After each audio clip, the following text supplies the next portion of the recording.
வஞ்சக செய்யும் ஒன்றிய அரசு, எச்சரிக்கை எச்சரிக்கை எச்சரிக்கை எச்சரிக்கை. இது முஸ்லிம்களின் எச்சரிக்கை. வக்ஃபு வாரிய நிர்வாகத்தில்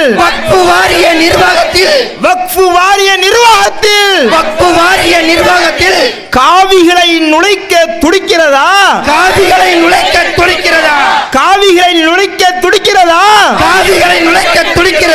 என்ன நியாயம்? என்ன நியாயம்? நீதிவான்களை என்ன நியாயம்? முஸ்லிம்கள் சொத்துக்களை நிர்வகிக்க, முஸ்லிம்களின் சொத்தை நிர்வகிக்க காவிகள் துடிப்பது என்ன நியாயம்? கோவில் ட்ரஸ்டில் முஸ்லிம்களை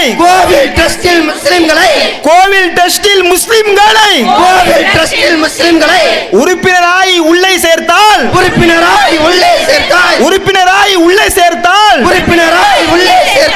ஏற்பாயா? ஏற்பாயா?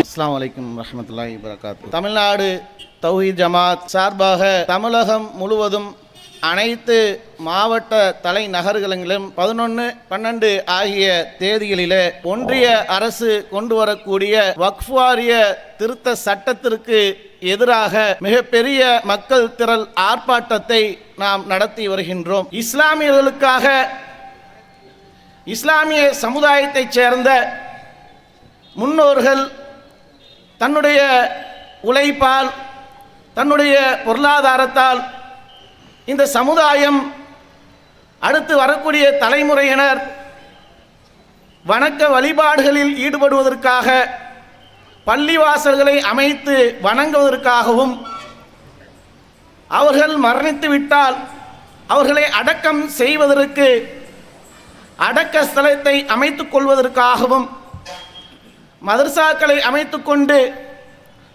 தன்னுடைய அந்த கல்வியை மேம்படுத்துவதற்காகவும், ஏழ்மையாக இருக்கக்கூடிய மக்களுக்கு அவருடைய தேவையை பூர்த்தி செய்வதற்காகவும் முன்னோர்கள் பல சொத்துக்களை தானமாக கொடுத்து அந்த சொத்துக்களை இந்த இஸ்லாமிய சமுதாயம் பயன்படுத்தி கொள்ள வேண்டும் என்பதற்காக வக்ஃப் செய்த இந்த இடத்தை நிர்வகிப்பதற்காக இந்திய அரசு சார்பாக 1950களிலே இந்தியா சுதந்திரம் ஆன பின்பு இதற்கென்று ஒரு சட்டத்தை வகுத்து 1950லே அதற்கான வடிவத்தை கொடுத்து, அதன் பிறகு 1995லே அதை முழுமையான ஒரு சட்ட வடிவமாக கொடுத்து முன்னோர்கள் இஸ்லாமிய சமுதாயத்திற்கு கொடுக்கப்பட்ட அந்த சொத்துக்களை பாதுகாக்க வேண்டும், அந்த மக்களுக்கான பலன்களை அவர்களுக்கு இந்த சிறுபான்மை சமுதாயத்திற்கு கிடைக்க செய்ய வேண்டும் என்பதற்காகவும், அந்த சொத்துக்கள் பாதுகாக்கப்பட வேண்டும் என்பதற்காகவும் ஒரு சட்டத்தை இயற்றி அது அன்றைய காலத்திலேயே கணக்கீடு செய்யப்பட்டு அந்த சொத்துக்களை நிர்வகிப்பதற்காக ஏற்படுத்தப்பட்ட சட்டம்தான் வக்ஃப் வாரிய சட்டம் என்ற ஒன்று இருக்கின்றது. இந்த சட்டத்தை அதன் பிறகு ஆட்சியில் இருந்த காங்கிரஸ் கட்சியினர் இன்னும் கூடுதலாக இந்த சமுதாயத்திற்கு இந்த சொத்துக்களை பாதுகாப்பதற்குண்டான ஒரு அம்சத்தை நிலைநிறுத்த வேண்டும், அது பாதுகாக்கப்பட வேண்டும் என்பதற்காக 2013 ஒரு திருத்தத்தை கொண்டு வருகின்றார்கள். அப்படி அந்த திருத்தத்தை கொண்டு வரக்கூடிய இந்த சட்டத்தை எந்த ஒரு இஸ்லாமியர்களும் எதிர்க்கல. இதற்கு முன்பாக 1950களே, 54, 95, 2013 ஆகிய காலகட்டங்களிலே இந்த வக்ஃப் வாரிய சட்டத்தை நிறைவேற்றிவிட்டு அதற்கென்று திருத்தத்தையும் அந்த மத்தியில் ஆளக்கூடிய காங்கிரஸ் ஆட்சி காலத்திலே கொண்டு வந்தார்கள். அப்போதெல்லாம் எதிர்க்கவில்லை. ஏன் எதிர்க்கப்படவில்லை? அப்படி கொண்டு வந்த சட்டம் இஸ்லாமியுடைய சொத்துக்கள் பாதுகாக்க வேண்டும் என்பதற்காக அந்த சட்டம் இயற்றப்பட்டது. அதில் திருத்தம் கொண்டு வந்தார்கள். ஆகையால் எந்த ஒரு இஸ்லாமியரும் அதை எதிர்க்கல. ஆனால் 2024 மத்தியில் ஆளக்கூடிய இந்த மைனாரிட்டி பிஜேபி அரசாங்கம் ஒரு சட்டத்தை கொண்டு வரக்கூடிய இந்த தருணத்தில் இந்தியா முழுவதும் இருக்கக்கூடிய ஒட்டுமொத்த இஸ்லாமிய சமுதாயமும் கிளர்ந்தெறிந்து போராட்டத்தை முன்வைத்து இதற்காக கடுமையான ஒரு கண்டனத்தை பதிவு செய்து கொண்டிருக்கிறார்கள். என்றால் என்ன காரணம்? இவருடைய வரலாறுகள் அப்படிப்பட்டது. இவர்கள் திருத்தம் என்று கொண்டு வந்தால் அது வக்ஃப் வாரியத்தை பாதுகாப்பதற்காக இருக்காது. இவருடைய திருத்தம் என்பது திருடப்படுவதற்காகத்தான் இருக்கும். அது அநியாயமாக அபகரிக்கிறதுக்காகத்தான் இருக்கும். இவர்கள் இஸ்லாமிய விரோத போக்கை கடந்த காலங்களிலே இவர்கள் நடைமுறைப்படுத்திக் கொண்டு வருவதுதான் இந்த பாசிச பாஜக அரசாங்கத்துடைய ஒரே ஒரு அஜெண்டா என்பதைத்தான் கடந்த காலங்களிலே நாம் பார்த்து வருகின்றோம். அப்படிப்பட்ட ஒரு நேரத்தில் இந்த வக்ஃப் திருத்த சட்டத்தை இவர்கள் கொண்டு வருவதற்கான முக்கிய காரணம் என்ன?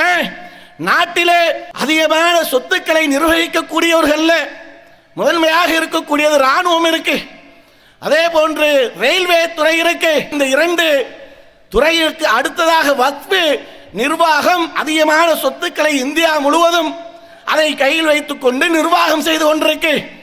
அப்படி நிர்வாகம் செய்யக்கூடியதில் ரயில்வே, ராணுவம், அடுத்ததாக இந்த இஸ்லாமிய சமுதாயத்துக்கு இவ்வளவு சொத்துக்கள் இருக்கு. இன்னும் இந்த சமுதாயம் இன்னும் வக்ஃப் என்ற பெயரிலே இந்த சமுதாயத்துடைய வளர்ச்சிக்காக வாரி வாரி கொடுத்து கொண்டு இன்னும் சொத்துக்கள் அதிகரித்து கொண்டே இருக்கு. அப்ப இதுக்கு ஒரு முற்றுப்புள்ளி வைக்கணும். இதை லேசில் விடக்கூடாது. இஸ்லாமிய சமுதாயத்தை நாடற்றவர்களாக ஆக்குவதற்கு நாம் சட்டம் போட்டுக் கொண்டிருந்தால் நாடற்றவர்களாக ஆக்கி அவரை இந்தியாவில் வாழ்வதற்கு தகுதியற்றவர்களாக ஆக்க வேண்டும் என்று நாம் திட்டம் போட்டுக் கொண்டிருக்கக்கூடிய நேரத்தில் இந்த இஸ்லாமிய சமுதாயத்திற்கு இவ்வளவு சொத்துக்கள் எப்படி இருக்கலாம்? அது இருப்பது சரியா என்று இந்த திட்டத்தை நிறைவேற்றக்கூடிய துடித்துக் கொண்டிருக்கிறாங்க பொதுமக்களாக இருக்கக்கூடியவர்கள். இந்த இஸ்லாமிய சமுதாயம் ஒன்றை புரிந்து கொள்ளணும். ரயில்வேக்கு அதிகமான சொத்துக்கள் இருக்கு என்றால் ரயில்வேக்கு இருக்கக்கூடிய சொத்துக்கள் எவ்வாறு வந்தது? அது எப்படி வந்தது? நாட்டில் இருக்கக்கூடிய இடத்தை அரசு ஒதுக்கி கொண்டது. இது ரயில்வேக்குரிய இடம், இது ரயில்வே துறைக்காக நாங்கள் அரசு ஒதுக்கி கொள்ளக்கூடிய இடம் என்று அரசு ஒதுக்கிய இடம். ராணுவத்துக்கு இவ்வளவு பெரிய சொத்துக்கள் இருக்கு, இடம் இருக்கு அப்படின்னு சொன்னா இந்த ராணுவத்திற்கு அரசு ஒதுக்கியதுதான் அந்த இடம். ராணுவத்துக்காக இந்த பகுதிகளில் அவர் நிர்வாகம் என்பதற்கு தேவையான இடத்தை நாம் அரசு ஒதுக்கிக் கொள்கிறோம் என்று அரசாக ஒதுக்கி கொண்டது.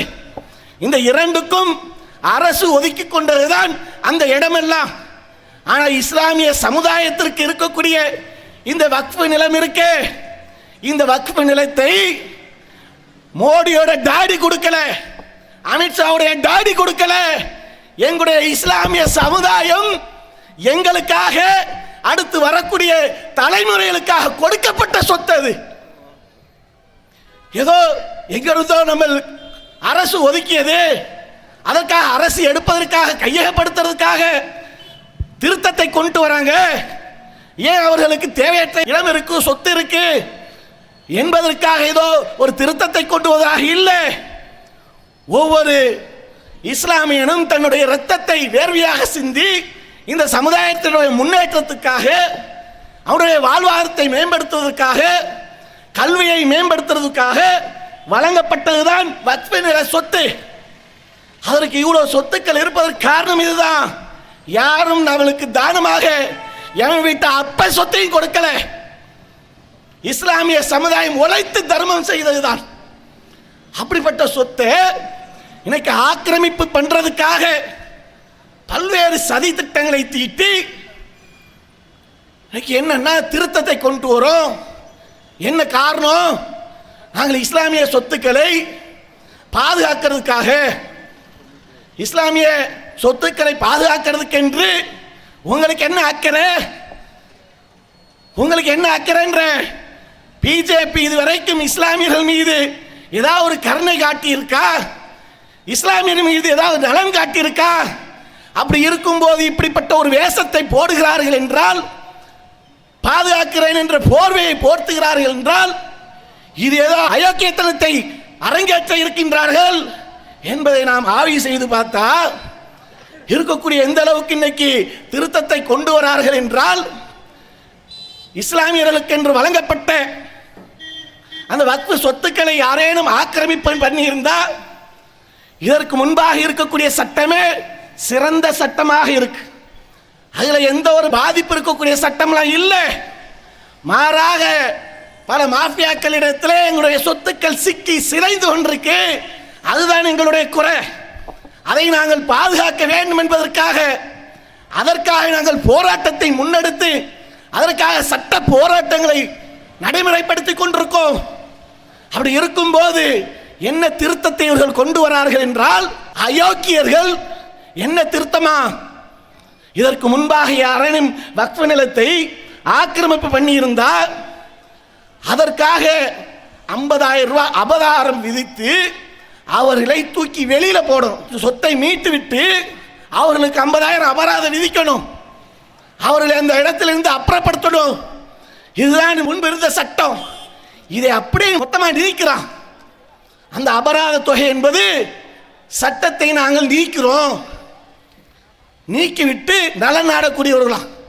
அடுத்ததாக அந்த சொத்துக்கள் மீது யாரேனும் ஆக்கிரமிப்பு பண்ணி அவர்கள் அதை சொந்தமாக்கி கொண்டிருந்தால், அப்படி சொந்தமாக்கி கொண்டிருக்கக்கூடியவர்கள் மீது வக்ஃப் வாரியம் புகார் அளித்து அவர்கள் மீது எஃப்ஐஆர் போடப்பட்டால், அந்த குற்றம் நிரூபிக்கப்பட்டால் அவர்களுக்கு 2 ஆண்டு காலம் கடுங்காவல் தண்டனை என்று இருக்கு. இந்த சட்டத்தை நீக்கிறான். இந்த சட்டத்தை 2 ஆண்டு காலம் யாரேனும் வக்ஃப் நிலத்தை ஆக்கிரமிப்பு பண்ணி அனுபவித்துக் கொண்டிருந்தால் அவர்களுக்கு 2 ஆண்டு கால கடுங்காவல் தண்டனை என்பதை நீக்கிறான். அப்ப என்ன வழிகாட்டுறான் இவன்? என்ன மக்களுக்கு மெசேஜ் சொல்றான்? யார் ஆக்கிரமிப்பு பண்ணி இருக்கின்றார்களோ நீங்கள் தாராளமாக அனுபவித்துக் கொள்ளுங்க, உங்களுக்கு எந்த அபராத தொகையும் விதிக்க மாட்டோம், உங்களுக்கு எந்த அபராத தொகையும் விதிக்கிறதுக்கு நாங்கள் அனுமதிக்க மாட்டோம். நீங்கள் ஆக்கிரமிப்பு பண்ணி அனுபவித்துக் கொண்டிருந்தால் நீங்கள் தொடர்ந்து அனுபவிங்க. அதற்காக உங்களுக்கு மீது எந்த ஒரு புகார் வந்தாலும் உங்களுக்கு நாங்கள் தண்டனை கொடுக்க மாட்டோம். அந்த தண்டனை சட்டத்தை நீக்கிறோம். ஏன்? சொத்துக்களை பாதுகாப்பதற்காக போடப்பட்ட சட்டம் என்றால், இந்த வக்ஃப் வாரிய திருத்தத்திலே இருக்கக்கூடிய அனைத்து விதமான பாதுகாப்பு அம்சங்களையும் நீக்கி அந்த திருத்தத்தில் கொண்டு வந்து இஸ்லாமிய சமுதாயத்துடைய வக்ஃப் சொத்துக்களை சிதைக்க வேண்டும் என்பதுதான் இவருடைய முக்கிய அஜெண்டாக்களிலே ஒன்றாக இருக்கு. அதனால்தான் கடுமையாக எதிர்க்கிறோம். அதே நேரத்தில் யார் ஆக்கிரமிப்பு செய்து அதை அனுபவிக்கின்றார்களோ அவர்களுக்கு 50,000 ரூபாய் அபராத தொகை ரத்து, அதே மாதிரி 2 ஆண்டு கால தண்டனை ரத்து. அதே நேரத்தில் இதை நிர்வகிக்கக்கூடிய முத்தவல்லிகள், அந்த பள்ளிவாசல்களை இந்த சொத்துக்களை வைத்து நிர்வகித்துக் கொண்டிருக்கக்கூடிய இந்த முத்தவல்லிகள் நிர்வாகத்தில் ஏதேனும் சில குளறுபடிகளால் அதை கண்டறியப்பட்டால் அவர்களுக்கு 20,000 ரூபாயிலிருந்து 1,00,000 ரூபாய் அளவுக்கு அபராதம் விதிக்கப்படும் என்று இன்னைக்கு அநியாயத்திற்கான சட்டத்தை இன்னைக்கு நிறைவேற்ற பார்க்கிறாங்க. அப்ப இதுல இருந்து என்ன தெரியுது? அபகரிக்கக்கூடியவர்களுக்கு தாரை வார்த்து கொடுக்கணும், அதை நிர்வகிக்கக்கூடியவர்களிடத்திலிருந்து பறிக்கணும், அவர்களை நிர்வகிக்காமல் ஓடவிடணும் என்பதுதான் இவருடைய இந்த நோக்கமாக இருக்கு. அதே நேரத்தில் 12 ஆண்டு காலம் இந்த சொத்துக்களை யார் அபகரித்து வைத்திருக்கின்றார்களோ அப்படி அபகரித்து வைத்திருக்கக்கூடியவர்களுக்கு அந்த சொத்து உரிமை, அவர்களுக்கு அந்த சொத்துக்களை ரிஜிஸ்டர் பண்ணி கொடுத்துடணும், நீங்கள் நிரந்தரமாக எடுத்துக்கொள்ளலாம், இதற்கு எந்த ஒரு தடையும் இல்லை. யார் வீட்டு சொத்து இது? ஒரு மோடியோட அப்ப வீட்டு சொத்தா இது?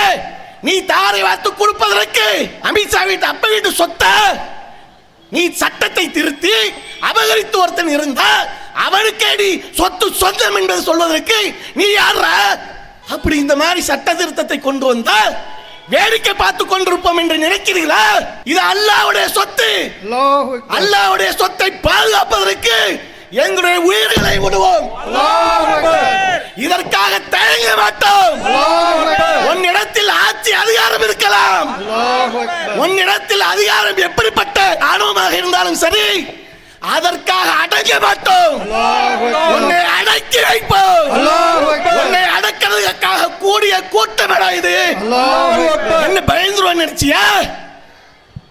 எவ்வளையோ பேரை பார்த்தாச்சு. ஃபிரௌனை பார்த்த கூட்டம் இது, ஹாமானை பார்த்த கூட்டம் இது, பெரும் பெரும் கொடுங்கோலனை பார்த்த கூட்டம் இது. எல்லாத்தையும் பார்த்துட்டு தான் இந்த சமுதாயம் நிக்குது. ஏதோ ஆட்சி அதிகாரம் என்பதற்காக இவர்கள் என்ன வேணாலும் செய்யலாம், எதை வேண்டுமானாலும் செய்யலாம். கொட்ட கொட்ட குனிந்து கொண்டே இருக்கும் என்று நினைத்தாயா? ஒருபோதும் நினைத்து பார்க்காதே. அதற்கெருதாக கிளர்ந்து எறிவோம். ஏனென்றால் எங்களுடைய சமுதாயம் இது அல்லாஹ்வுக்காக கொடுக்கப்பட்டது. எங்களுடைய சொத்து இருக்கே, அதையே நாங்கள் அற்பமாக கருதக்கூடியவர்கள். ஏனென்றால் இந்த உலகத்திற்கு பிறகு, இந்த உலக வாழ்க்கைக்கு பிறகு, இந்த உலகத்தில் இருக்கக்கூடிய எந்த சொத்துக்களையும் எங்களை பாதுகாக்காது. நாங்கள் மறுமைக்காக சேகரித்த நன்மைதான் எங்களை மறுமையில் காப்பாற்றும் என்று ஈமானிய உறுதி கொண்ட சமுதாயம் இது. அப்படி இருக்கும்போது எங்களுடைய சொத்துக்களை நாங்கள் பெரிதாக கருதாமல் இருக்கக்கூடியவர்களுக்கு இஸ்லாம் எப்படிப்பட்ட உரிமை வழங்கியிருக்கு என்றால், உன்னுடைய சொத்தை யாரேனும் அபகரிக்க வந்தால் அதை நீ எதிர்த்து போராடினால், அந்த போராட்டத்திலே நீ உயிர் நீத்தால் உயிர் தியாகியான அந்தஸ்தை நான் தருகிறேன் என்று வல்ல இறைவன் எங்களுக்கு சொல்லி இருக்கின்றான். அப்படி இருக்க அல்லாஹ்வுடைய சொத்தை பாதுகாப்பதற்கு நாங்கள் எந்த நிலையின் கையில் எடுப்போம் இன்ஷா அல்லாஹ். அதே நேரத்தில் இது ஜனநாயக நாடு. எங்களுடைய போராட்டம் என்பது ஜனநாயகத்தை மீறி எந்த வகையிலும் இருக்காது. ஜனநாயகத்துக்கு உட்பட்டு எங்களுடைய போராட்டத்தை நாங்கள் அவசியம் கையில் எடுத்துக்கொண்டே இருப்போம். ஏன் இவ்வளவு பல்லாயிரக்கணக்கான மக்கள் திரண்டு இருக்க, ஒரு கண்ணை காட்டின இன்னைக்கு ரோட்டம் மறிக்கக்கூடிய கூட்டம். அதற்காக அஞ்ச மாட்டார்கள். அல்லாஹ்வுக்காக என்றால் எத்தகைய தியாகத்தையும் செய்யக்கூடிய கூட்டம். ஆனால் மார்க்கம் எங்களுக்கு அனுமதிக்கல. பாதசாரிகளுக்கு இடையூறு செய்வதை தடை செய்திருக்கு. அதனாலதான் அமைதியா காவல்துறையினருக்கு நாங்கள் முழு ஒத்துழைப்பு கொடுத்து எங்களுக்கு ஓரமாக இடத்த கொடுங்க, நாங்கள் பாதசாரிகளுக்கு இடையூறு செய்ய மாட்டோம், அப்படிப்பட்ட வழிகாட்டுதல் எங்களுக்கு வழங்கப்படல என்பதற்காக நாங்கள் ஓரமாக நின்று கொண்டு அமைதியான வகையில் இந்த ஆர்ப்பாட்டத்தை நடத்திக்கிட்டு இருக்கோம். அதே நேரத்தில் எங்களுக்கு ஒரு ஆபத்து என்றால் நாங்கள் நிச்சயம் எங்களை உயிரை கொடுத்தேன்னு போராடுவோம். அதற்கு ஒருபோது தயங்க மாட்டோம். அடுத்து என்னவா சட்ட திருத்தத்தை கொண்டு வராங்க. சட்ட சிக்கல் உள்ள சொத்துக்களாக மாற்றுவதற்கு திட்டம். வக்ஃப் நிலங்கள் அனைத்துமே சட்ட சிக்கல் உள்ள சொத்துக்களாக மாற்றிடணும். அது எந்த வகையிலும் மக்களுக்கு பயன் தரக்கூடிய வகையில் இருந்துவிடக் கூடாது என்பதற்காக அந்த வக்ஃப் வாரியத்தில் சர்வேர் ஒருத்தர் இருப்பார். யாராவது ஆக்கிரமிப்பு பண்ணி இடத்தை வைத்திருந்தால் அதற்கான டாக்குமெண்ட் எடுத்துட்டு போய் ஆய்வு பண்ணி அளந்து, இது இஸ்லாமியர்களுக்கு உண்டான வக்ஃப் நிலம், இது எங்களுக்குரியது என்று உரிமை கோரி அவர்களை வெளியேற்றுவதற்கு உண்டான நடவடிக்கை எடுப்பதற்கு சர்வேர் உண்டு. அதே நேரத்தில் ஆக்கிரமிப்பு பண்ணி வெளியில் போக மாட்டேன் என்றால் அதற்கென்று தீர்ப்பாயம் ஒன்று, வக்ஃப் தீர்ப்பாயம் என்று ஒன்று உண்டு. இந்த தீர்ப்பாயத்தில் அவர்கள் முறையிட்டால், இது எங்களுக்குரிய சொத்து என்று இவர்கள் முறையிட்டால் அதற்கான ஆவணத்தை காண்பித்து அவர்களுக்குரியதாக இருந்தால் அவர்களுக்கு ஒப்படைக்கப்படும்.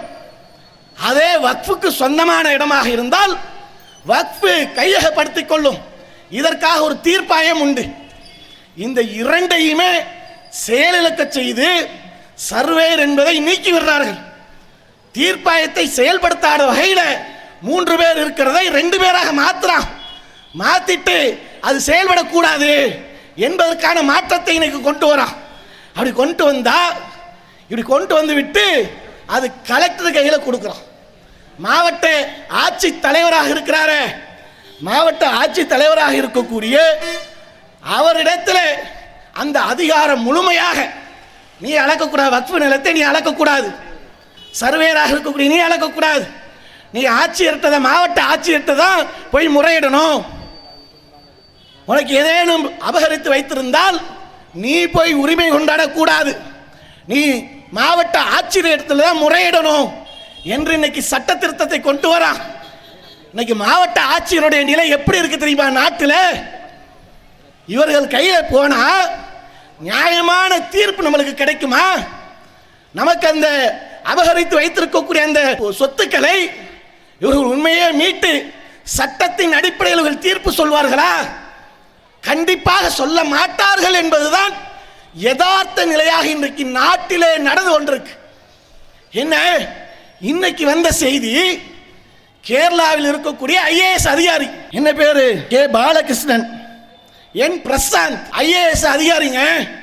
இவங்க யாரு? மாவட்ட ஆட்சியராக நியமிப்பதற்கு தகுதியான ஒரு மாவட்ட ஆட்சியர், ஐஏஎஸ் அதிகாரிகள். இவர்கள் எப்படிப்பட்ட செயல்பாடுகளை செய்கிறாங்கன்னா, மலையாள இந்து அதிகாரிகள் ஒரு வாட்ஸ்அப் குழுவை உருவாக்குறாங்க. மலையாள இந்து அதிகாரிகள் என்று ஒரு வாட்ஸ்அப் குழுவை நியமித்து அந்த குழுவில் அவர்களுக்கு தகுந்த ஆட்களை எல்லாம் சேர்த்து சிறுபான்மை மக்களுக்கு எதிராக, மற்ற மாற்று கொள்கை சிந்தனை உடையவர்களுக்கு எதிராக மத துவேஷத்தை விதைக்கக்கூடிய அளவுக்கு அங்கே கருத்துக்கள் பகிரப்பட்டு கொண்டிருக்கு. ஒரு அதிகாரி எப்படி இருக்கணும்? ஒரு ஆட்சியர் எப்படி இருக்கணும்? அனைத்து மக்களுக்குமான அதிகாரியாக இருக்கணும். ஒரு ஆட்சியர் அனைத்து சமூக மக்களுக்குமான ஆட்சியராக இருக்கணும். ஆனா என்னவா, மலையாள இந்து அதிகாரிகள் என்ற ஒரு குழுவை ஆரம்பித்து அதில் செயல்படுறான்னா, இந்த மாதிரியான அதிகாரிகள் நாட்டிலே ஆட்சியாளராக இருந்தால் எந்த இஸ்லாமியனுக்காவது ஒரு நீதி கிடைக்குமா? இன்னைக்கு அவர்களை சஸ்பெண்ட் செய்து கேரள அரசு தூக்கி போட்டிருக்கு. என்னடா இந்த நாட்டில், என்னுடைய மாநிலத்தில் என்ன நடந்து கொண்டிருக்கு? இஸ்லாமிய சமுதாயத்துக்கு எதிராக, கிறிஸ்தவ சமுதாயத்துக்கு எதிராக நீ ஒரு குழுவை ஆரம்பித்து உன்னுடைய பதவியை மறந்து, உன்னுடைய அதிகாரத்தை மறந்து, உனக்கு இருக்கக்கூடிய அந்தஸ்தை மறந்து இப்படி ஒரு ஈனச் செயலில் ஈடுபட்டால் என்னுடைய மாநிலத்தில் நீ இருக்க வேண்டாம் என்று தூக்கி சஸ்பெண்ட் பண்ணி தூக்கி வெளில போட்டாங்க. இந்த மாதிரி விசபிகள் எத்தனை பேர் இருக்காங்க யாருக்கு தெரியும்? கண்ணுக்கு தெரிந்து வெளியில வந்ததுனால இன்னைக்கு சஸ்பெண்ட் செய்யப்பட்டிருக்காங்க. இது மாதிரி எத்தனை அயோக்கியர்கள் உள்ளே இருக்கிறார்கள் என்பது தெரியாது. ஏனென்றால் இந்த பாசிச பாஜக என்பது இந்தியாவில் வாழக்கூடிய சிறுபான்மை மக்களுக்கு எதிராகவே மக்களுக்கு மத்தியில் இருக்கக்கூடிய உணர்வுகளை எல்லாம் வெறுப்பாக தூவிவிட்டு இன்னைக்கு முஸ்லிம் விரோதிகளாக பார்க்கும் அளவுக்கு அதிகாரிகளை உருவாக்கிக்கிட்டு இருக்கான். யார் எந்த இடத்துல இருப்பார் யாருக்கு தெரியும்? அப்ப மாவட்ட ஆட்சியர் இடத்துல அந்த அதிகாரம் போனா நமக்கு சொத்து கிடைக்குமா? நமக்கு சட்டத்தில் அடிப்படையில் தீர்ப்பு கிடைக்குமா? கண்டிப்பாக தீர்ப்பு கிடைக்காது. அதனால தான் எதிர்க்கிறோம். இதில் முஸ்லீம்களை நலனை நாடுறோம்னு சொன்னா எப்படி நலன் நாடுறாங்களா? இதுவரைக்கும் வக்ஃப் வாரியத்தில் இஸ்லாமியர்கள் தான் உறுப்பினர்களாக இருக்கணும், இது சட்டம். ஏதோ இஸ்லாமியர்களுக்கு மட்டும் ஏதோ சிறப்பு அந்தஸ்து உள்ள சட்டம் இல்லை, இது அனைத்து சமூகத்துக்கும் உள்ளதுதான். இந்து சமுதாய மக்களுக்கும் உண்டு. அவருடைய இந்து கோயில்களை நிர்வகிக்கிறதாக இருந்தால் அதில் தீக்காக்காரன நிர்வாகத்தில் இருக்க முடியாது. கடவுள் மறுப்பு கொள்கையில் இருக்கிறவன் நிர்வாகத்தில் இருக்க முடியாது. ஒரு இஸ்லாமிய நிர்வாகத்தில் இருக்க முடியாது. ஒரு கிறிஸ்தவன் இருக்க முடியாது. அவர்களுக்கு எப்படி உரிமை வழங்கப்பட்டிருக்கோ அதுபோலதான் இஸ்லாமியர்களுக்கும் அவர்கள் மதம் சார்ந்த விஷயத்தில் அவர்கள் தான் நிர்வகிக்கணும், அவர்கள் தான் நிர்வாகத்தில் உறுப்பினராக இருக்கணும் என்று ஒரு சட்டம் இருக்கு. 1995 இயற்றப்பட்ட சட்டம். அதனால தான் சொல்றோம், அது எங்களுக்கு சிறந்த சட்டமாக இருக்கு. மத்தியில் இருக்கக்கூடிய ஒன்றிய வக்ஃப் வாரியத்தில் 50% மாற்று மதத்தவர்கள் உள்ள போகணும். மாநிலத்தில் இருக்கக்கூடிய வக்ஃப் வாரியத்தில் 50% உறுப்பினர்கள் நிர்வாகிகள் உள்ளே இருக்கணும் மாற்று மதத்தவர்கள். என்ன திட்டம் போடுற? எதற்காக? பாலகிருஷ்ணன் போல பிரசாந்த் போல உள்ளே அதிகாரிகளை அனுப்புவதற்கா? சங்கி சிந்தனை உடையவர்களை உள்ளே அனுப்பி சொத்துக்கள் சூறையாடுவதற்கா? எங்க வக்ஃப் வாரியத்தின் நிர்வாகத்தில் இருக்கிறதுக்கு நீ யாரா? நீ உள்ள மாற்று மதத்தவர்களை உள்ளே கொண்டு வர வேண்டும் என்று சொல்றியே. அப்படி சொல்வதாக இருந்தா எல்லாத்திலையும் சொல்லு, எல்லா விஷயத்திலும் சொல்லு. காஞ்சி சங்கரா மடத்தில் முஸ்லிம்கள் இருக்கலாம், கிறிஸ்தவர்கள் இருக்கிறான் சொல்லு. பூரி ஜெகநாதர் கோயில் நிர்வாகத்தில் இஸ்லாமியர்கள் நிர்வாகத்துக்கு வரலாம், கிறிஸ்தவர்கள் நிர்வாகத்துக்கு வரலாம் சொல்லு. காசி விஸ்வநாதர் கோயில் அந்த நிர்வாகத்தில் கிறிஸ்தவர்கள் வரலாம், மத நம்பிக்கை இல்லாதவர்கள் வரலாம், இஸ்லாமியர்கள் வரலாம். எல்லாருக்கும் உரிமை உண்டு. மாற்று சட்டத்தை மாத்தேன். அயோத்தி ராமர் கோயிலுக்கு வந்து வைத்திருக்கிறீர்களே, அதுல அந்த மாதிரி இஸ்லாமியர் கிறிஸ்தவர்களுக்கு இடம் கொடு. திருப்பதி தேவஸ்தானத்தில் கொடு, அறநிலைத்துறை இருக்கு அதுல கொடு. இப்படி கொடுன்னு சொன்னா இது நியாயமா இருக்குமா? கேட்க மாட்டோம். இது பொதுவாக இருக்கக்கூடிய இந்து தொப்புள்குடியவர்களாக இருக்கக்கூடிய சகோதரர்கள் புரிந்து கொள்ளணும். இந்த வார்த்தை எல்லாம் என்பது உங்களை நோய்வினைப்படுத்துவதற்காக அல்ல. உங்களை போன்று வேஷம் போட்டுக்கொண்டு இருக்கக்கூடிய சங்கியை நோக்கி கேட்கக்கூடிய கேள்வி இது. அப்படி சொன்னா நியாயமாகுமாங்க? அவர்களுக்கு உண்டான மதம், அந்த மதத்தில் அவருடைய நம்பிக்கையின் அடிப்படையில் நிர்வாகம் பண்ணுவாங்க. அதில் நம்மளுக்கு ஏதாவது இதுக்கு முன்னாடி இஸ்லாமியர்கள் ஏதேனும் உரிமை கேட்டோமா? அதில் வெறுப்பு காட்டணுமா? ஏன் அதில் எங்களுக்கு நிர்வாகத்தில் அனுமதியை கொடு, பதவியை கொடு கேட்டோமா? கேட்க மாட்ட. கேட்டால் நியாயம் இல்லை. அப்படி கேட்கப்பட்டால் அது முட்டாள்தனம். ஏன் அவர்கள் மதம் சார்ந்து அவர்கள் நிர்வகிப்பாங்க, அது அவர்களுக்கு உரியது தானே நியாயம். நியாயமான ஒரு பார்வை, நியாயமான ஒரு வார்த்தை என்றால் இதுதான். ஆனால் இஸ்லாமியருடைய வக்ஃப் வாரியத்துக்குள் மட்டும் 50% 22 பேர் இருந்தா 10 பேர் மாற்று மதத்தூர் உள்ள போ, 12 பேர் உறுப்பினர் மாநிலங்களில் 12 பேர் இருந்தா 5 பேர் உள்ள போ. இது எதுக்கு சட்டத்தை திருத்துற? உனக்கு என்ன அங்க வேலை? உன்னை போன்ற சங்கிகளுக்கு எங்க வேலை? இப்படி வந்தா அந்த வக்ஃப் வாரியம் அமைதியாக நிர்வாகம் நடக்குமா? இவன் ஒன்று சொல்ல, சங்கி சிந்தனை உடைய ஒன்று சொல்ல, நீ இஸ்லாமிய பட்டுடைய இதை பாதுகாக்கிறதுக்கு அவனு சொல்ல, அப்ப கலவரத்தை உண்டு பண்ணுவதுக்கு சட்ட திருத்தமா இது? என்ன நடக்கும்? இது மாதிரி போனா போக்கு எப்படிப்பட்ட ஒரு போக்காக இருக்கும்? எந்த ஒரு பிரச்சனையும் இல்லாமல் சுகமாக சென்று கொண்டிருக்கக்கூடிய சகோதரத்துவத்தை குழி தோண்டி புதைப்பதற்கான சட்ட திருத்தம்.